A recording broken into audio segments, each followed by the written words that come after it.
Welcome to the Going North podcast, the podcast where you will be inspired to join the business of immortality known as authorship.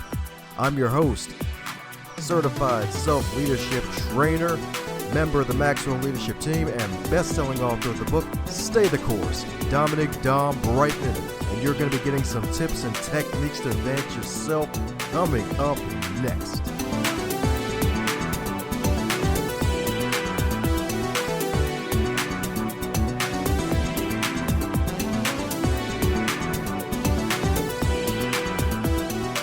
And today on the Highlight Reel Builder for Authors, known as the Going North podcast, we got another super special, awesome human for you today, courtesy from the magical book, baby, the magical book, the fourfold formula for all things wellness. That's right, indeed, baby, all the water, indeed. We got another human from that book, another person who joined the business of immortality, because today's guest, fellow millennial that grew up in Connecticut and moved out west, y'all. Moved out to the west side for college, where he got associates in chemistry, continued his pursuit for poetry and rapping. So that's right, folks, Christmas every day, baby, all the rapping. And apparently doesn't fall short of emotional intensity and depth, because all emotions expressed, none forgotten. And he believes that life is an adventure and currently lives a nomadic life indeed. So nomad swag ahoy. So let's give it up for the natural nomad himself, the one and only NW himself, Nick Wettstein. How you doing today, Nick? Doing great, man. Thanks for having me. Oh yeah, that's right indeed. That's right indeed, fellow millennial, baby. That's right indeed. Live the life of a nomad, baby. Yes, indeed, man. So what inspires you to live the nomadic life that you're living at the moment, my man? You know, the interesting thing is I just got a stable job, but I'm already like thinking, you know what? I'm gonna be heading out in about a year. I just haven't told them yet. But yeah, it was like a feeling, man. Like I actually just woke up and felt it. I was just like, man, like I don't know. I feel like it's like that expectation to be someone and do something and be somewhere at a certain time. And it's just like on someone else's time, you know. I'm just like, dude, I don't think that's really for me, man. Like I'd rather have my own time and do my own things and just gotta figure out the path, you know. Financial burdens have been like the most issue for me right now. And once that's figured out, then yeah, I can start dropping all the other nonsense and going in for what I want to do, which is like selling the book and promoting it and doing the rap and all that. So yeah. Oh, yes, I'm talking about indeed. That's right, indeed. That's right. If the job is listening, don't listen. Just saying. This Yeah, is not man. the same Nick. This is a different Nick. I'm actually interviewing a guy named Jacob. Don't worry. Oh yeah. This isn't really him. He's Yeah. out. This is his twin talking.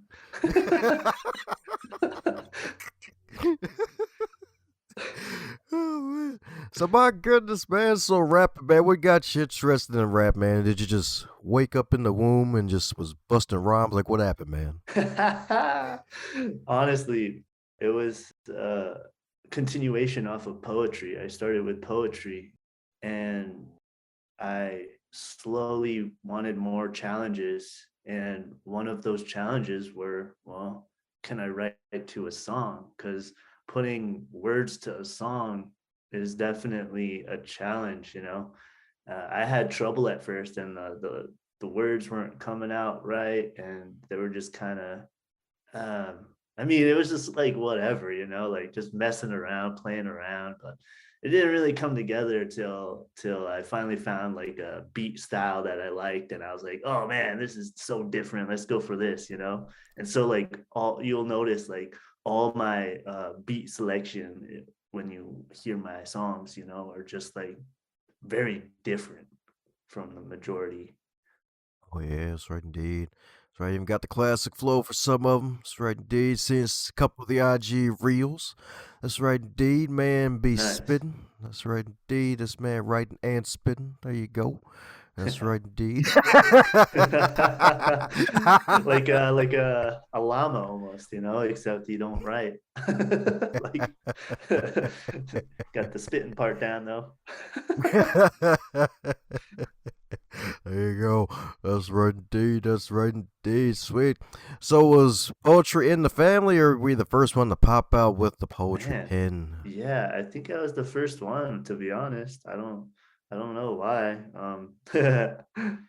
It's definitely a way to express yourself and get those emotions out, and it helps me move through and helps me, like express myself in a way that most people might not accept, like so it's definitely a way to be free, more free.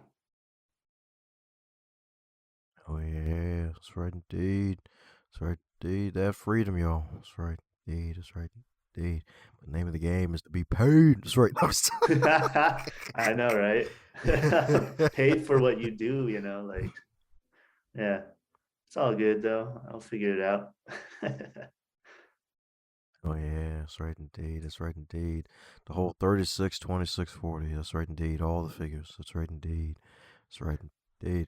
So my goodness, man, you finally joined the business of immortality, man, with this marvelous book. You got to add a chapter to the fourfold formula, man. So how did it all come to about, and what inspired you to enter the story that you decided to enter into the book?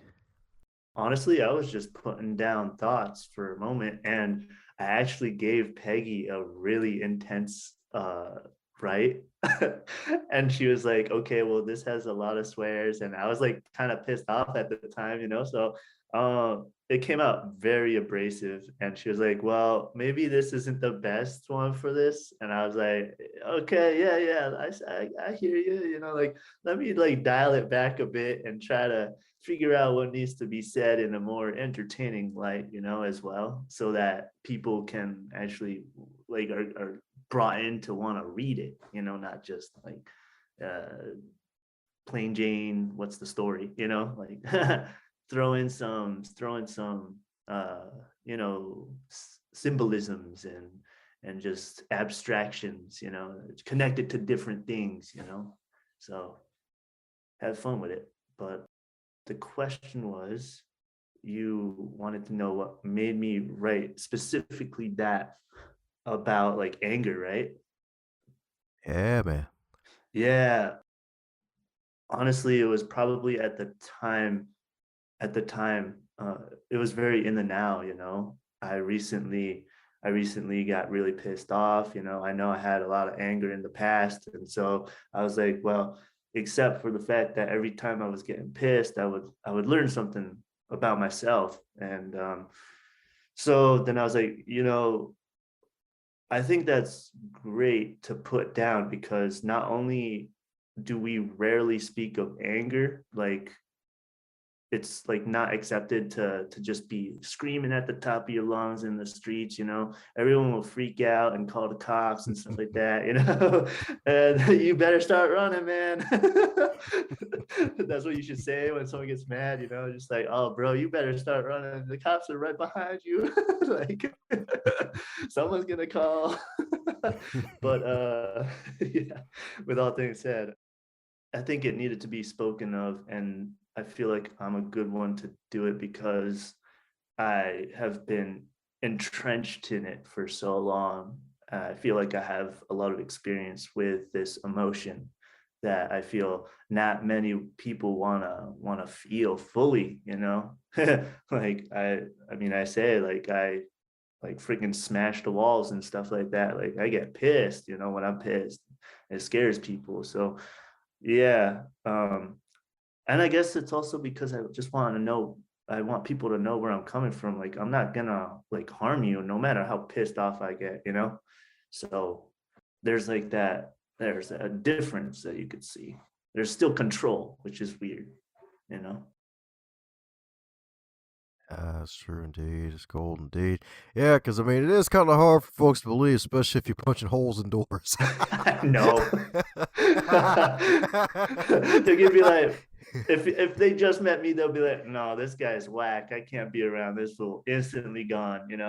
It's like, yeah, but there's so much more. to someone than just their one emotion that you see at that moment in time, right? So you can't just, I mean, you can just let them go, but you don't know who you're missing out on, like this person might be pretty cool. And you kind of just walk away because of just one thing, judgment, I guess. And what I guess people are like troubled in that sense, thinking that maybe, well, I don't like it myself. So if anyone shows this, I'm gonna head out because I don't want to be around it, right?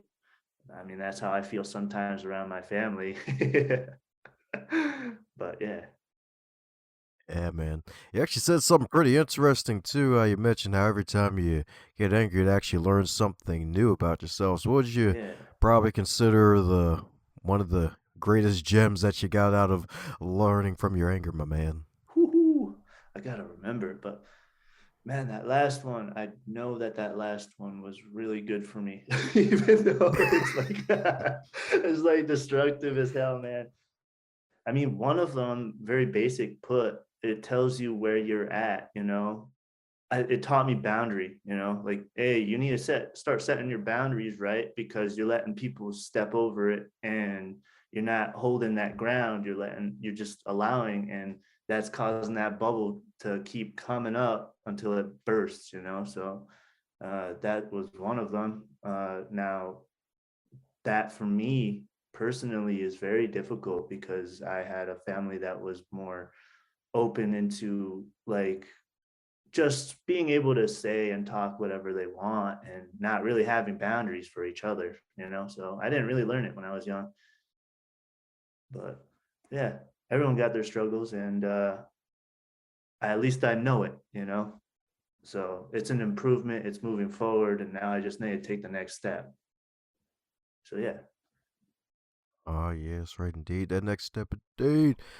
That's right indeed. Setting them boundaries definitely important indeed. That's right indeed. That's right indeed. Actually reminds me of a couple episodes we had in the past. A couple latest talked about boundaries, especially I believe Jen Goday, one of them, talked about the Nice. importance of it. She even wrote a book titled Over My Dead Body because of it, because she didn't set boundaries and it almost literally There we cost her go. life. Oh man, that's crazy. Yeah, yeah.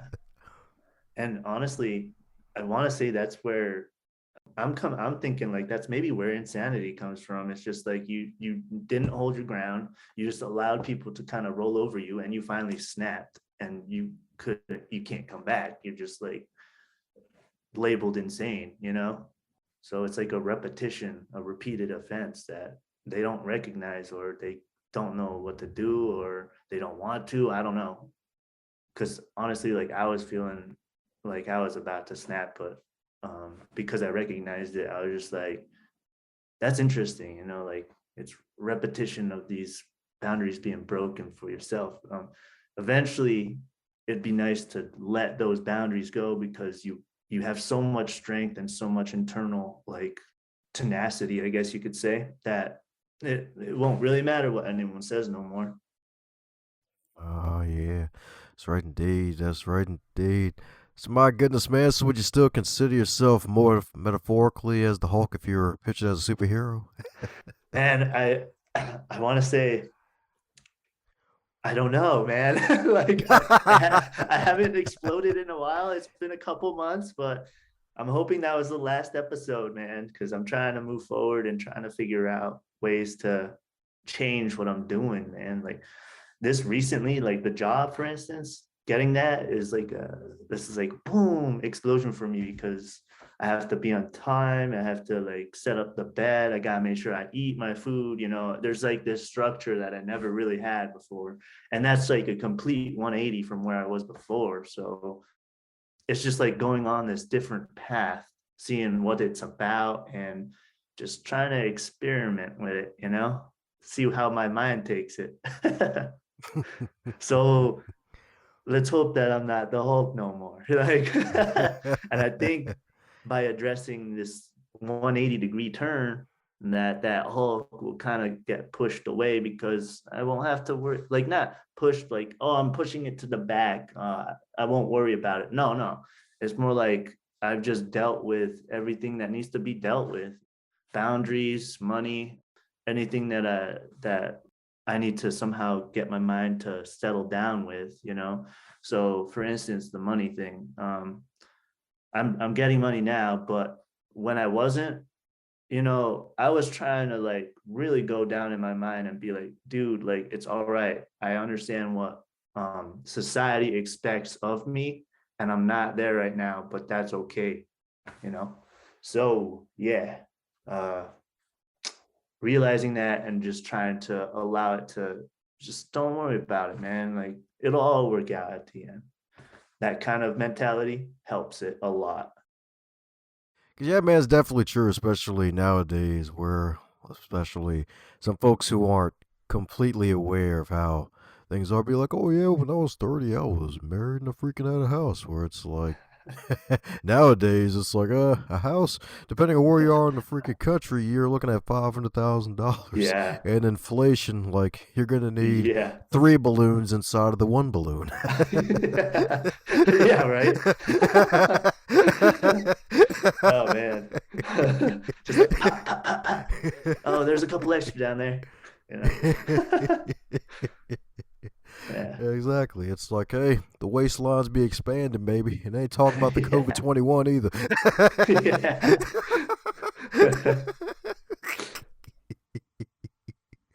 That's right, indeed. That's right, indeed. Yep, that's good though. Congrats on the job, baby. Finding that structure to create that Hell yeah. freedom. That's right, indeed. That's right, indeed, man. So, my goodness, man, since you've been on a couple chats about your story in the book and the book itself, is there a question that you wish you'd be asked more often when you're on these interviews? Oh man. Hmm. That's a good question, man. I really haven't thought about it. Let's see. Maybe about just the story of poetry and how I thought about like, you know, where it came from. And I know it's in there, but always telling the story and having a more lively instead of being a dry is a little bit more exciting, I guess you could say, because I feel like I'm very animated at times. Full of life, man, full of life. So yeah, maybe that one, you know, like just um the whole poetry thing. And I got them and they're really cool and structure is different. And yeah, I really enjoy the just I feel like I'm pushing the bounds for poetry. I don't like to just even with rap, you know, like and music, I don't like to just do what everyone else does. I like to challenge it. I like to push it. So for instance, in rap, so I guess I'm answering my own question right now. You don't gotta ask anything. Just going off this crazy ass tangent right now, bro. Like, uh, but yeah, for instance, like the rap and stuff like that. The structure, I don't always put, for instance, the chorus exactly in the same position. I'll move it to a different section. So behind the chorus is a different sound completely, you know, stuff like that. That's kind of cool. And then just messing around with ideas is really cool. Like there was one time where I was talking to my brother and he was like, dude, what if you had like it just sounds like some sort of thing where for example, angel and devil, right? Angel and devil play left and right? What if you had a discussion with yourself and there's this angel and devil talking to you? And so when you do the song, you have the angel coming from the what side does the usually come from? The right, right? The right side. Yeah, yeah. And Yeah, then the yeah. devil's the left, right? Because that was the past. Like everyone thought left-handers, which I am, is like devil's work, you know. So maybe I'm writing the devil's work instead of like, but panning it, right? So there's this thing where you can put sound to one side or the other. So it's just like, well, what if you were just specifically when the angel came on, talked about panning on moving it to the right side. Oh, it's over here on my side.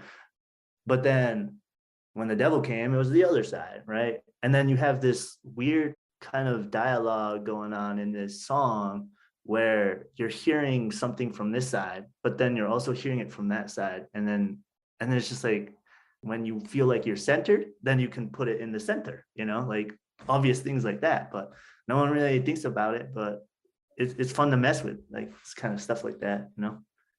So yeah.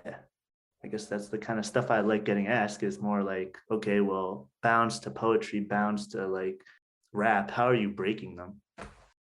And that's not really about the fourfold formula, though. Hey, it's all good. It's all good. But hey, because sometimes, like all things wellness is about that mental wellness, indeed, which it's talked Yeah, about in the book. And managing anger, you need that creativity, the poetry, and rap is basically poetry, rhythm and poetry. So, like yeah, finding new ways to express yourself, and that even a few years ago, I remember some independent artists mentioning, and I think it's actually in a lot of music today where they don't even do a third verse. They just do the two verses. So it's like just playing around with yeah. old structures to embrace new ways of creativity. Especially Right. nowadays where attention spans are worse than goldfish now. Yeah, yeah. You can only do a 2-minute song or a 1-minute song now. No, just kidding. You can always change it. You can always fix that, though. Honestly, see, like for instance, I saw that too, right? And so what I do with my music is I kind of just let it free flow. So you'll hear me say structure wise very differently, very quick, So it's just constantly changing the flow. Even within the next line, from line to line, it just changes completely. And okay, like yeah, makes it entertaining, makes it interesting, at least to me. I don't know about anyone else. I don't have many followers right now, but maybe eventually. Yeah, That's right, indeed. It remains to be seen, but hey, folks can embrace the creativity, especially folks you got now, where it's like, yeah, Nick, I love the old school Nick right there. Hey, you might even get to the point where you get a bunch of new fans, and the old fans be like, hey, I missed the old Nick. What happened? You gone mainstream on us?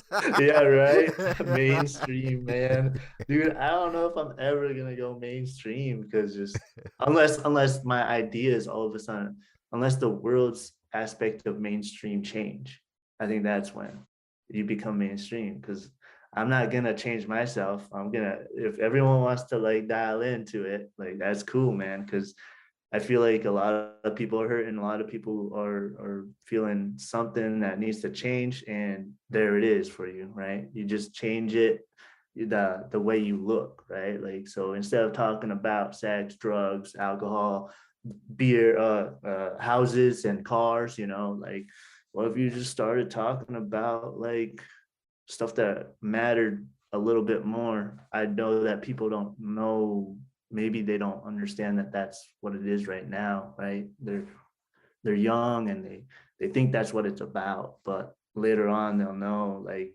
oh, let's change that dial and let's figure myself out, because all of a sudden there's like this what half-year life crisis or whatever they call it.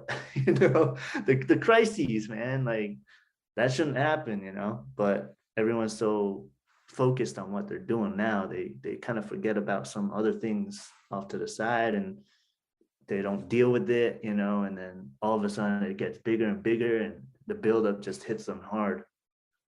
So that can be avoided. That's what I'm saying. Yeah.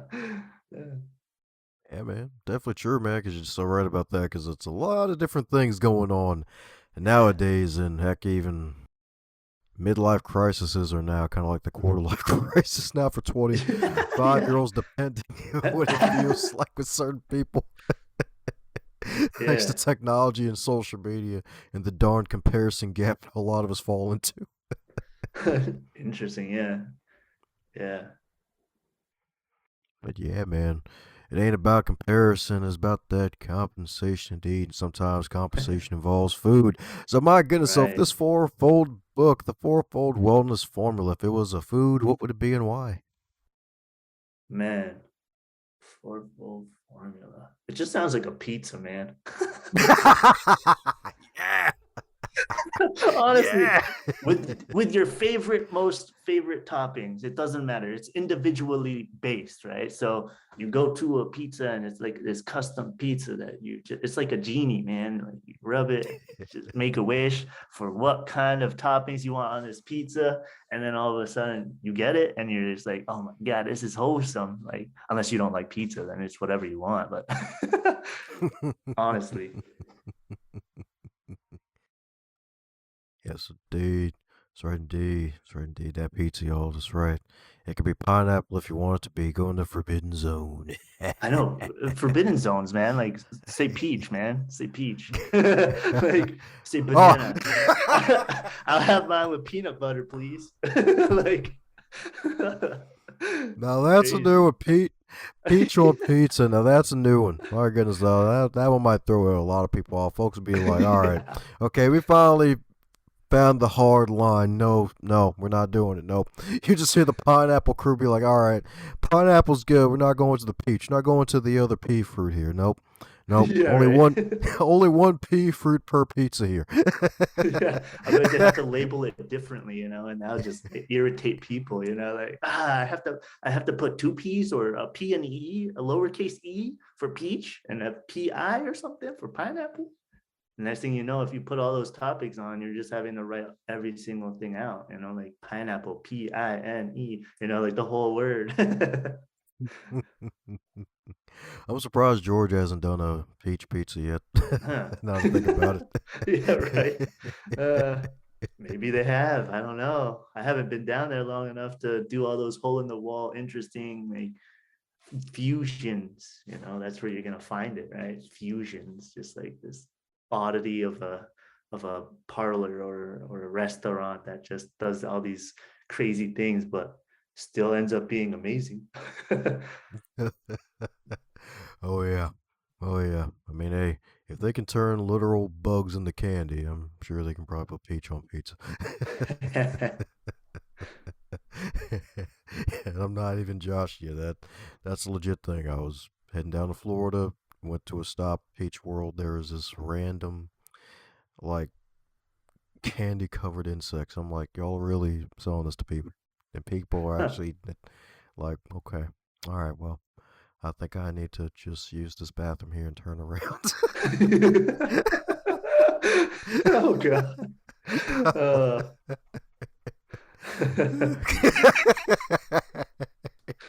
wow. Yeah, that's definitely yeah. Peaches, man, peaches. That's right, indeed. And now my man went from angry to peachy, baby. Yeah, exactly. There we go. There we go. Hell yeah. We doing good for ourselves. That's right, indeed. So, my goodness, coming down to the magical question that every guest gets to receive. And the good news is you don't have to go too far back for it. So, if you're to wake up tomorrow and you're 25 again, but you're still in 2022, what advice would you give to yourself? But I'm still in 2022. Wow. So then that's when COVID came through, right? Oh, Is that yeah, is the that what you're courage. getting at? Or are you just saying like, oh, so you're just saying like right now, if you were 25, yeah, I see what you're saying.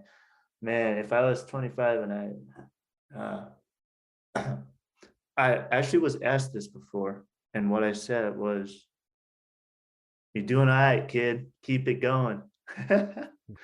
Just do what you're doing and just ride it out, all your like depression states and stuff like that. Like there's a roller coaster you're going on. Just enjoy it and have a good time, man. And you're doing good. You're doing just that. And yeah, just keep moving forward. So yeah, that's what I would say. Yes, right. Keep moving forward indeed, baby. Keep moving forward indeed. That's right indeed. Whether it's cow speed, snail speed, heck, even cheetah speed. That's right. Move forward. That's right indeed. That's right indeed. If you move at cow speed, Chick-fil-A will be happy. That's right indeed. Yeah, Because we're moving. there we go. There it is, the good joke, man. I like those. I know some people think it's corny, but I mean, I think it's witty, yo. I think it's witty. Good shit. That's right, indeed. It is good stuff indeed. That's right, indeed. We went from pineapple to peaches to corn, baby. The corn finally made its appearance. Yeah.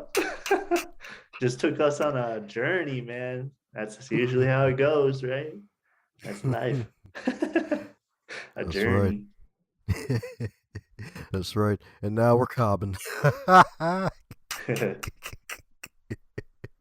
So for those who need to take a journey over to a man's social media pages and keep up with your journey and be on the lookout for your future work, what's the best way for folks to do so?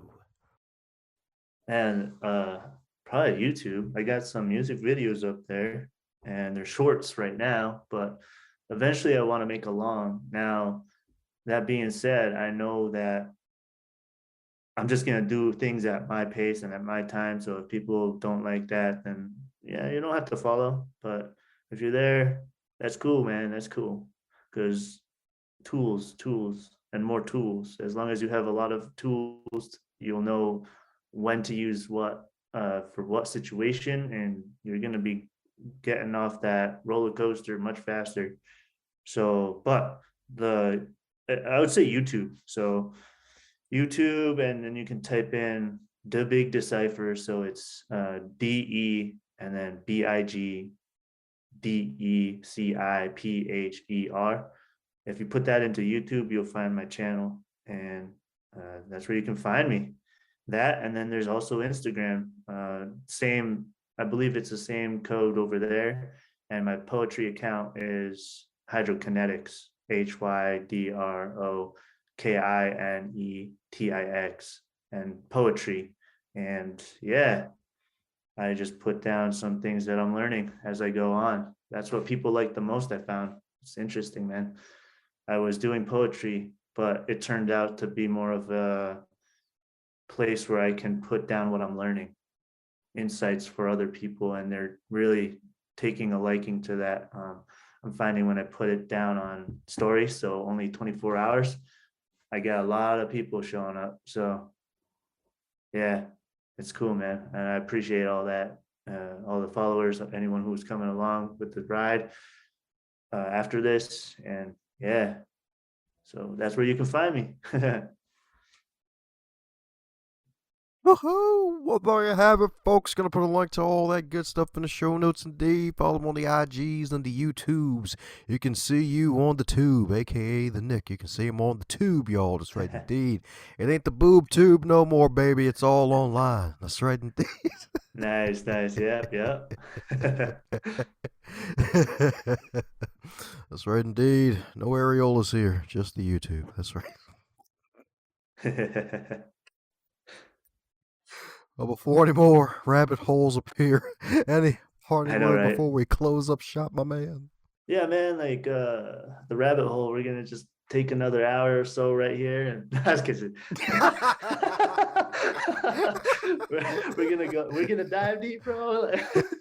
But I think open discussion is necessary. Not so much argumentative, but open discussion about things, and being open-minded and just seeing things from a different perspective.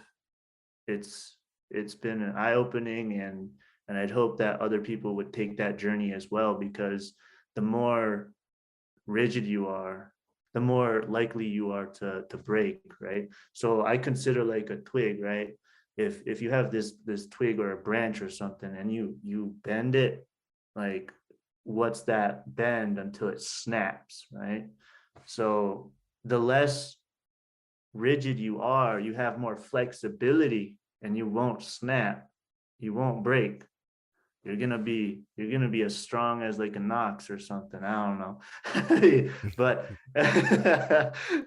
but yeah, that's what you're going for, man. Internal strength. That's where it's at. So wish everyone luck, and I wish the best for everyone. And yeah, I just want to say thanks, Dom, for having me. And it's been real fun, man. Like you said in the text, it's been real fun. So yeah, I'd like to continue that sometime. It's been good. This is your host, Don Brightman. Hope you enjoyed what you just heard. And if you really did, do me a solid and leave a review if you're listening on Apple Podcasts, on YouTube, wherever you're listening to. And subscribe to hear more because more is coming your way to advance you further than before.